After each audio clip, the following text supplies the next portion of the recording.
In this tutorial we will show how to import Camozzi devices into Twincat3 and put them in communication with the PLC.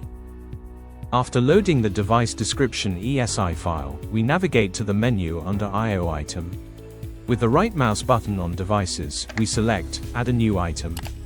Flag the checkbox Extended information and scroll down until you find the Camozzi device.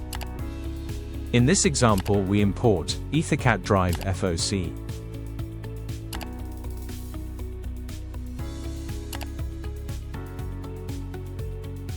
In the toolbar we select Restart Twincat, Config Mode. Confirm and click Yes to the request to load the I/O devices. And again Yes to activate free run. We select the device and then the Online tab, where we can see the operational status.